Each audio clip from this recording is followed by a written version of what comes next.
Hello, everybody. Welcome to Perspectives. I'm Sam Jones, and my very first guest today is Macon Whittaker Nesbit, who's president and CEO of Philbrook. Good to have you here. Thank you so much. I'm happy to be here. You're in an incredible seat here because you're president and CEO of the Philbrook, which is one of, we've had folks come quietly to Tulsa, all kinds of big time names to visit the Philbrook. You've got quite an array of displays there. We really do. I mean, it's a place that I always come back to thinking of as just magical is really the only way to describe it. You know, it's got such an interesting mix of having a historic home, having the art museum, and then having 25 acres of amazing gardens. Not every museum has that as a home base, you know. You ever, when you're there toward the end of the day and folks have long gone, have you ever caught yourself wandering through going, holy Toledo, I'm in charge of this? Yeah. It's both a huge task that I feel, the weight of, and also just how fun, how cool is this job? I mean, really? Never thought I would be able to though I've always had museum work in my career, I've never imagined that I would be able to run an institution that has all of these amazing assets that come together like that. You became CEO in May of this year, but you joined them when? In 2017, I started at the museum in fundraising, actually, and oversaw our fundraising teams, our marketing and communications, and kind of our frontline external affairs. You must have impressed them. Yeah, well, I hope so. You've got an incredible board out there. We do. We have a fantastic board and an amazing staff. One of the things we want to talk about with you today has to do with Patrick Gordon, who is from Claremore. You have a display, I think, of a thing called wallflowers, which we have 4 examples of, and perhaps you could talk a bit about each one as it goes through. Absolutely, yeah. Brian, if we could go to the first one, what are we seeing here? So Wallflowers on the Whole is an exhibition that represents, it's the first career retrospective of Patrick Gordon, whom many people will love and revere as one of Oklahoma's finest artists, both a watercolorist and oil painter. So what we do in the show is we really start with his earliest works all the way back to when he's a child. Even we have a drawing from when he's 8 or 9 years old, to some of his early watercolors that show his exploration of pattern and kind of playing with the influence of 80s pop art, to some of his more established work, these oil paintings like this chair piece that we're looking at here, William's chair. He's such an expert of detail and color and pattern. And you can see all of that in this work in particular, and in throughout the show. He's really known, of course, in Oklahoma for his still lifes, which are both still lifes traditionally, but also they're self-portraits, so and portraiture. So someone may give him, here's 3 or 4 objects that are really meaningful to me, and he places them into a still life, and these become essentially portraits of someone represented through objects. So it's really interesting kind of marriage of those traditions in artwork. So this is a fantastic example also of the kind of work that he does philanthropically for many organizations throughout Tulsa and Oklahoma. I love this. He produces, works that become posters for the state fair or for Tulsa Cares, and he'll donate his work often to auctions, including Philbrook, often. So, some paintings or artworks seem to they're there.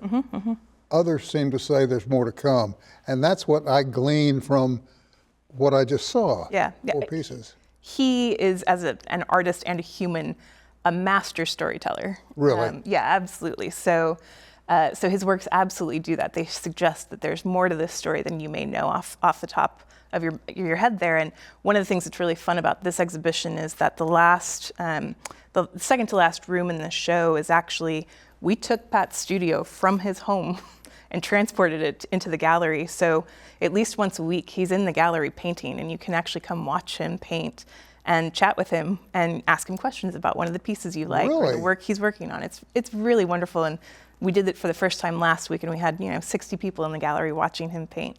It's really exciting. Oh, I got to do that. Yeah, you do. We'd love to have you. I'd love to come see it. He's because he's local talent. We need to point out he's also shown in New York and probably other parts of the country as well. Absolutely, he has a fantastic resume, you know, and really came back to Oklahoma because he loves it, and we're so grateful to have his talent in Oklahoma and to be able to share it at Philbrook. The last time I was at the Philbrook, I recall how impressive every single room was to me. Now you've got a big renovation coming up or a big building? Yeah, we're building a new building right now. Actually, the first time in 35 years that we've built any kind of addition to the museum. It's out in the far east corner of the gardens, and it's called the Tandy Pavilion. The lead gift, of course, from the A.R. and Mary Louise Tandy Foundation. And it is going to be a programming space. We'll have some outdoor artwork out there. It will have space for rental events and really provide some necessary things that we need to make that whole area of the gardens functional. So when you're out in the 25 acres, there's a restroom and a water fountain. Some of those things are just basic needs when you're out exploring the gardens. So you're never far from civilization. That's right. I have always been intrigued by the valuable, and I mean aesthetically, valuable pieces I've seen at the Philbrook. And I think I'm really going to be intrigued by this new structure you're talking about, because I want to know, is it a two-level piece? It's a single level, but it's sited on the top of a hill out in the gardens. So there's wonderful landscaping leading up to it, a small orchard, a pergola with some vines. It's going to look beautiful out there, and it really adds to the kind of the value of the native gardens that we're trying to build as well, with some wildflowers and native grasses. You know, I know without asking, some youngster is, I can do that. Here's a brush. Yeah. Well, and the best part of that space out there is going to be that it's got a programming lawn, so we can do indoor, outward summer camps. So you can paint inside and then pop out and play in the gardens. You know, perfect for those 5, 6, 7-year-olds to explore. Don't you folks have a restaurant still? We have a series of pop-up cafes. So right now we're hosting Wildflower Cafe, which people in Tulsa, it's a huge hit with Tulsans. So it's their permanent location is closer to downtown, but they're doing a pop-up themed on Pat's show through the end of the year, and hopefully up maybe even into next spring. Okay, help me out with the times and all that, Yeah. because folks are going to want to know, when can I see the Gordon work? So you can come to the museum Wednesday through Sunday. We're open every day, 9 a.m. to 5 p.m. And on Friday nights, we're open late until 9 p.m. And on Friday nights, we have backyard barbecue hosted by Wildflower Cafe, a bar, and every Friday night, we either have music or a movie on the lawn going. Will he be there?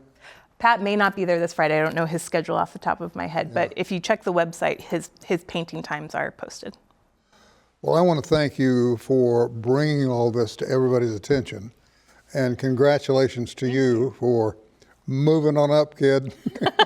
Thank you so much. From the east side. Yeah. It's good to see someone in position that knows what they're doing. Thank you very much. Certainly you do. Thank you. We're going to be yelling at you down the road some more. You call. Will you come back? Yeah, absolutely. Or maybe Love I to. should come out with a camera. Hey, come out. You should come out and see this show, and then next spring we've got a beautiful photography show coming. I'm coming to that All right. one too. Great. Love it. Thank you very much. Thank you. We're going to take a short break. We'll be back more right after this.